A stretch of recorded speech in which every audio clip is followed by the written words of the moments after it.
Hello guys, today I want us to talk about movie studios, and there's been this issue that has been happening over the past couple of weeks, and this is the Warner Brothers Discovery sale.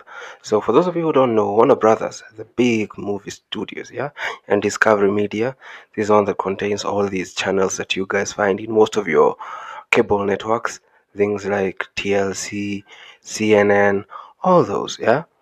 I think even Nat Geo, I don't know, Nat Geo might be part of it, and others. But in short, the Warner Brothers and Discovery conglomerate is up for sale. Why?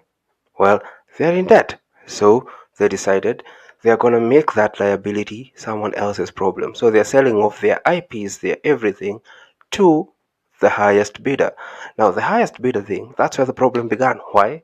Because now we had all manner of interested parties wanting to buy Warner Brothers Discovery. The first one was Netflix, then was Paramount, then there are some Saudi guys, yeah, because Saudi Arabia is expanding their entertainment portfolio. They've learned from Dubai because they used to be a closeted of, a Muslim conservative nation. But ever since they saw what happened to Dubai and Abu Dhabi, they decided, hey, you know what?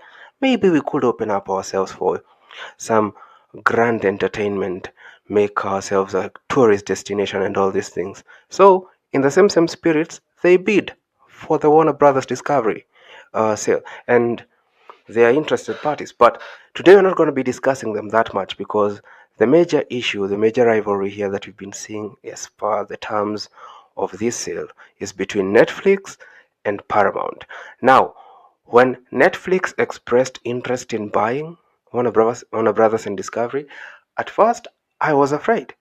I was genuinely afraid and worried because I saw a possibility of them winning because Netflix has got money. Netflix is freaking wealthy. Like they could buy Warner Brothers.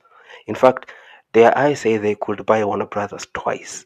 They do have the financial resources, all right, if they wanted to. But the problem was not that I have anything personal against Netflix. It's just that the quality of entertainment. Warner Brothers, it owns some of the grandest, greatest IPs.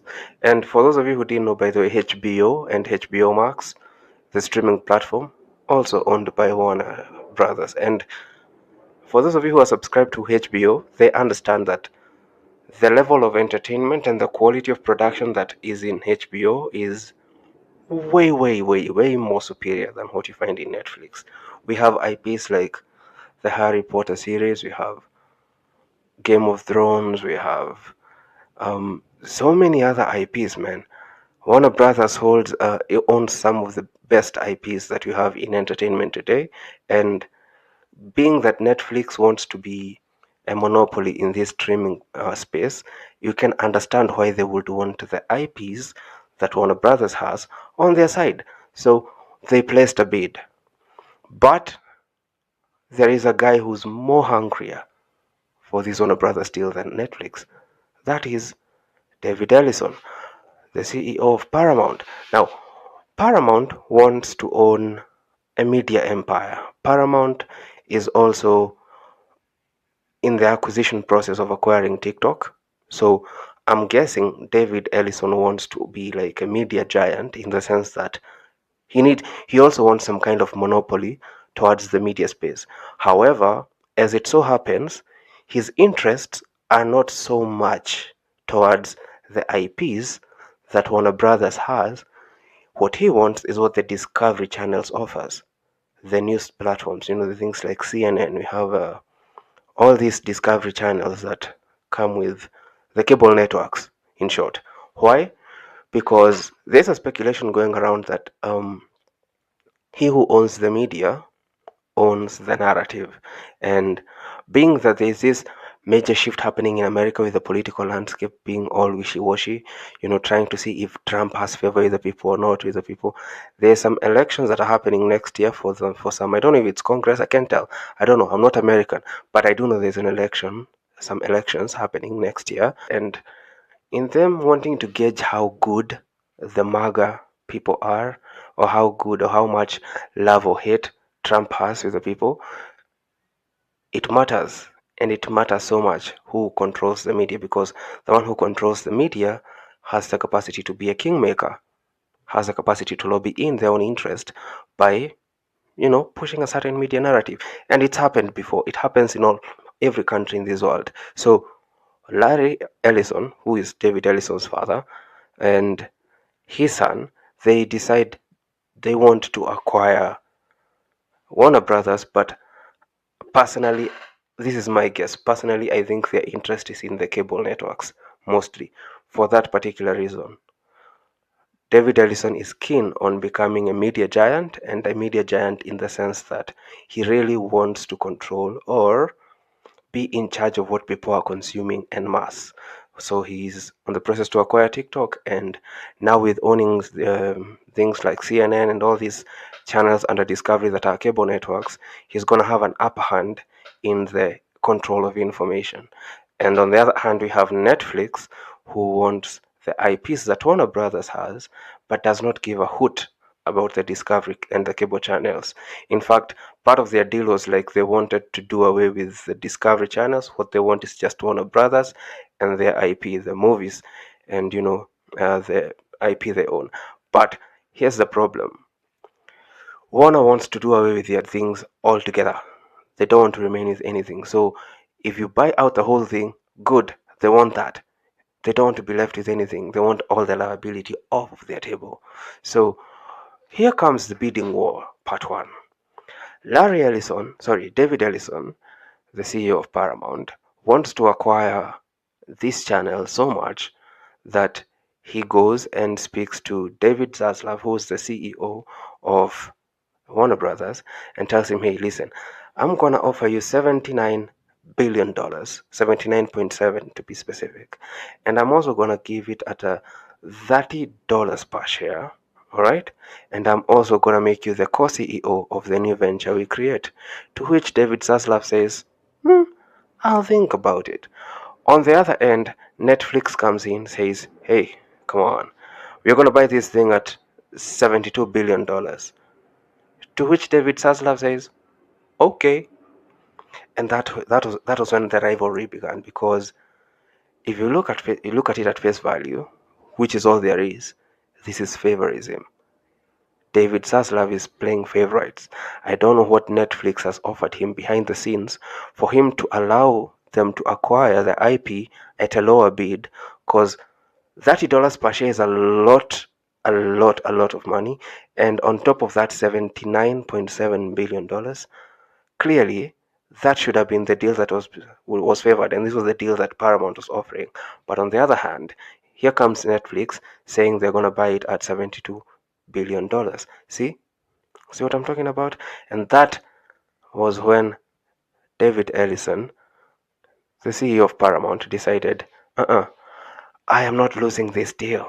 So he decides, fuck David Zaslav, I'm gonna go to the shareholders with my new deal. So he goes to the shareholders, tells them, hey, here's a new deal. $108 billion for everything. Warner Brothers and Discovery combined. You're not gonna have to split the IPs. To which the shareholders say, oh my goodness, that's what we want.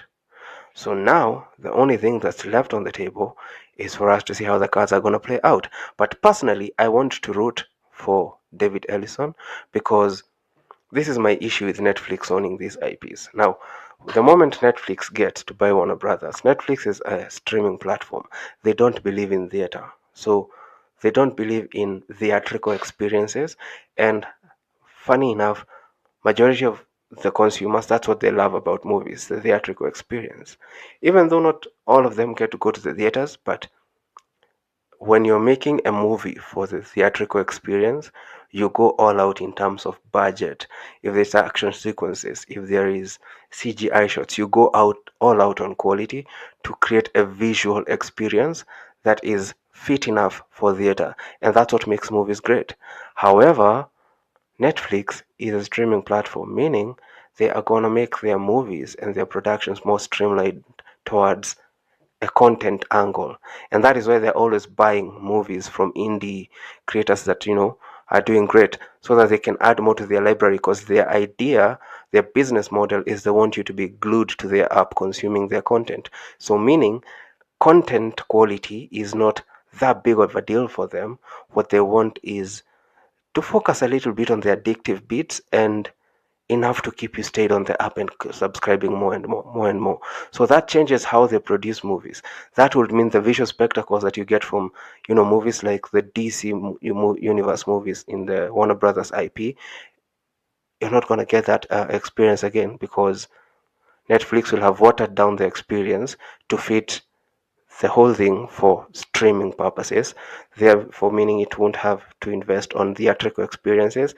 And who knows, they might even decide they're not even going to take you to theater, because trust you me, when I tell you Netflix is focused on their streaming platform, they are extremely focused on their streaming platform. They don't like taking things out of their platform. So, and a good example is the Frankenstein movie. That movie, the one that came out this year, that was directed by Guillermo del Toro. That movie was magnificent. It deserved a theatrical experience, and it deserved to be made for theater.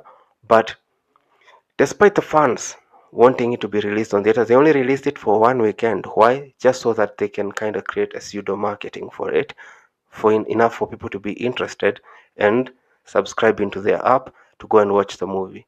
And that's the thing I don't want, because the IPs that Warner Brothers owns are things that are meant to be theatrical experiences. These are movies that are marvelous in terms of what they offer, and they are meant to be created for theater, like the entire DC catalog, the entire Game of Thrones catalog, and even though it's being released in terms of series, still there's an element of quality that Warner Brothers does, because they are more focused on theater and all that, so they max out their productions compared to Netflix, which has been watering down their productions time and time again.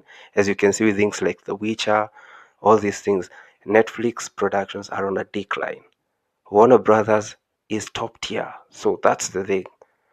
Now, the reason I want Paramount, on the other hand, to get this deal is because Paramount, in of itself, is also a studio that is similar to Warner Brothers in that they have IPs that are also theatrical experiences. Things like the Transformers movies, the entire Transformers movies. This is an IP that is fully theatrical, and you can tell that this has been one profitable IP for them. So Paramount is really focused on theatrical experiences as much as they are focused on their streaming platforms.